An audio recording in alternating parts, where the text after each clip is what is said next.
Today I'm going to talk about the Innocence Project.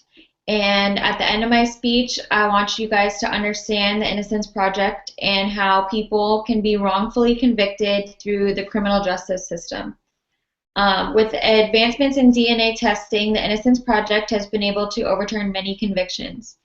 Imagine spending life in jail for a crime you never committed.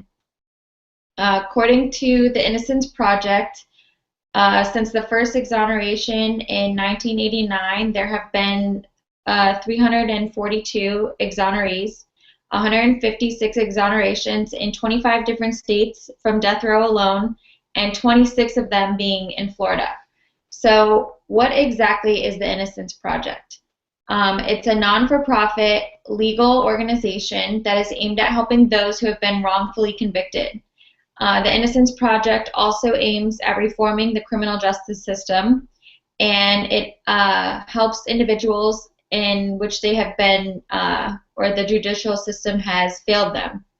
So I was fascinated by this topic after watching a Netflix series called Making a Murderer, and I have done lots of research about the Innocence Project and its mission to free the wrongfully convicted.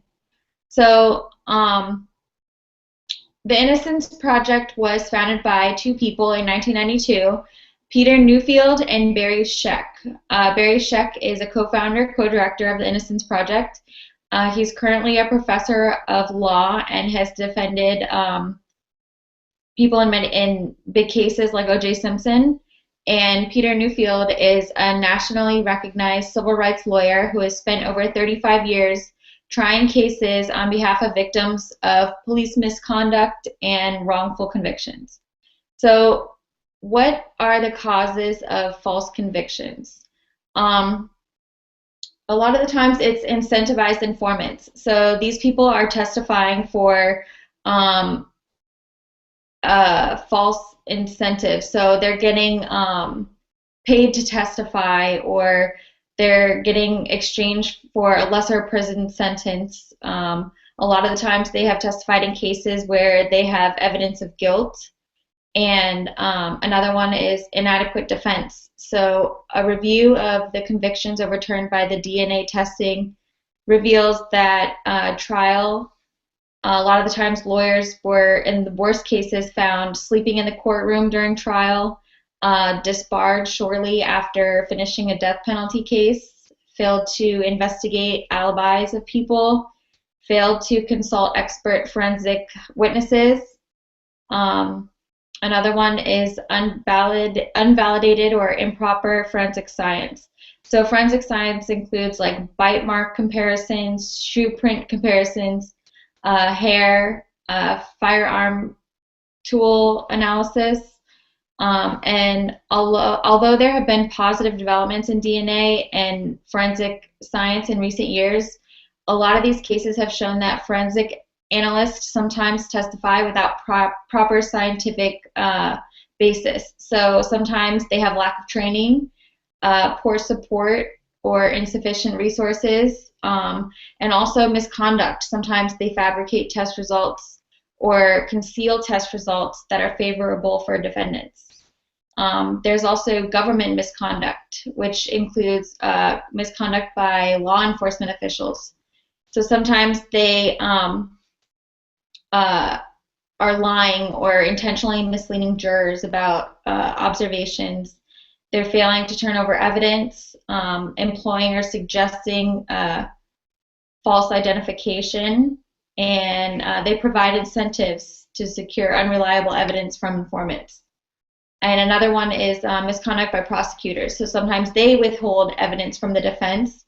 They're deliberately misleading or mistreating or destroying evidence, making misleading arguments, and sometimes pressuring defense witnesses not to testify. Also, false confession or admissions. So sometimes people have the threat of like a harsh sentence, or they have fear of violence, or misunderstanding of information, even ignorance of the law.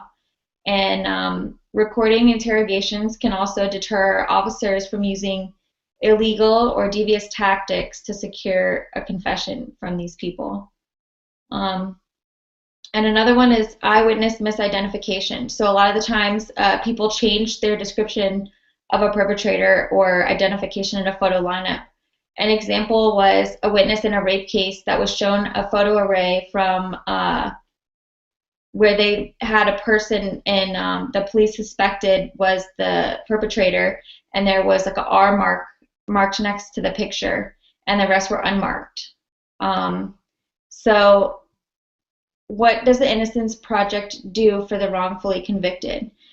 So they help exonerate the wrongfully convicted. They use DNA evidence. The U.S. Senate recently passed Justice for All Reauthorization Act. So this allows for post-conviction DNA testing. It helps free people that are wrongfully convicted of crimes, and to help enforce laws that aid in prevention of witness misidentifications and DNA testing. So there have been many overturned convictions in the United States today just due to the hard work of the Innocence Project.